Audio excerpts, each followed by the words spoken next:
Markus 3. Kemudian Yesus kembali ke rumah ibadat. Di situ ada seorang yang tangannya lumpuh sebelah. Di situ pun ada beberapa orang yang hendak mencari kesalahan Yesus supaya mereka dapat mengajukan tuduhan terhadap dia. Oleh itu, mereka mengawasi dia dengan rapi sama ada dia akan menyembuhkan orang itu pada hari Sabat. Yesus berkata kepada orang yang tangannya lumpuh sebelah itu, "Marilah ke depan." Lalu dia bertanya kepada orang di situ, "Menurut Taurat, apakah yang boleh kita lakukan pada hari Sabat? Berbuat baik atau berbuat jahat? Menyelamatkan orang atau membinasakan mereka?" Mereka diam sahaja. Yesus marah ketika memandang semua orang di situ, dan dia juga sedih kerana mereka terlalu keras kepala. Lalu Yesus berkata kepada orang itu, "Hulurkanlah tanganmu." Orang itu menghulurkan tangannya, lalu tangannya pun sembuh. Maka orang Farisi meninggalkan rumah ibadat itu, lalu segera berkomplot dengan beberapa orang anggota golongan Herodis untuk membunuh Yesus. Yesus dan pengikutnya pergi ke Tasik Galilea. Banyak sekali orang dari Galilea mengikut dia. Banyak juga yang datang dari Yudea, dari Yerusalem, dari kawasan Idumea, dari kawasan di sebelah timur Sungai Yordan, dan dari sekitar kota Tirus dan Sidon. Orang ramai datang kepada Yesus kerana mereka mendengar hal-hal yang telah dilakukannya. Orang begitu banyak sehingga Yesus menyuruh pengikutnya menyediakan perahu baginya supaya dia tidak terhimpit. Dia telah menyembuhkan banyak orang. Oleh itu, semua orang sakit berasak-asak hendak menyentuh dia.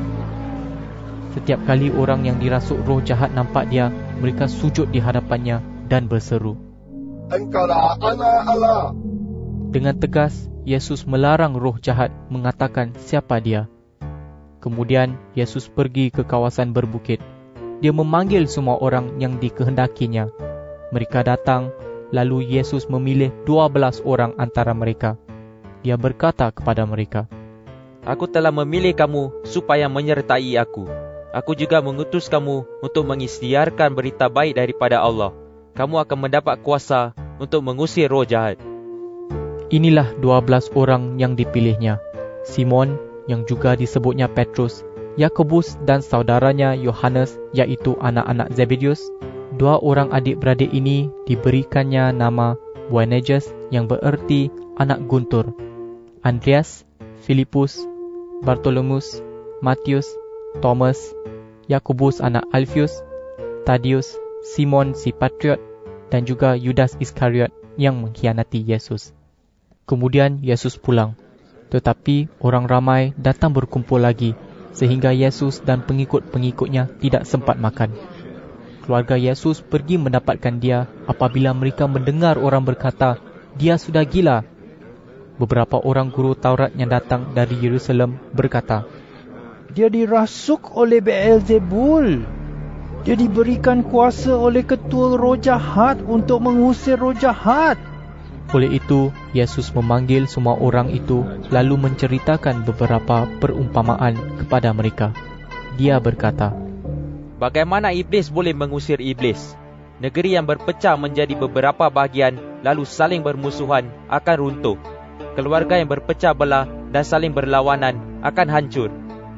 Oleh itu, jika kerajaan iblis mempunyai golongan yang saling berlawanan, kerajaan itu tidak tahan lama dan pasti akan lenyap. Tidak seorang pun dapat masuk ke dalam rumah orang yang kuat dan merampas hartanya, kecuali dia terlebih dahulu mengikat orang kuat itu. Setelah itu, barulah dia dapat merampas hartanya. Ingatlah, segala dosa yang dilakukan orang dan semua kata kufur yang diucapkan mereka dapat diampunkan. Tetapi sesiapa yang mengkufuri roh Allah tidak dapat diampuni. Dia telah melakukan dosa yang kekal." Yesus berkata demikian kerana ada orang berkata, "Dia dirasul roh jahat." Kemudian, ibu dan saudara-saudara Yesus datang dan menunggu di luar. Mereka menyuruh orang memanggil Yesus. Ketika itu, orang ramai sedang duduk di sekeliling Yesus dan mereka berkata kepadanya, "Guru, lihatlah, ibu dan saudara-saudara guru ada di luar. Mereka memanggil guru." Yesus menjawab, "Siapakah ibuku? Siapakah saudara-saudaraku?" Dia memandang semua orang yang duduk di sekelilingnya, lalu berkata, Lihatlah, inilah ibu dan saudara-saudaraku. Sesiapa melakukan kehendak Allah, dialah saudara lelaki, saudara perempuan dan ibuku.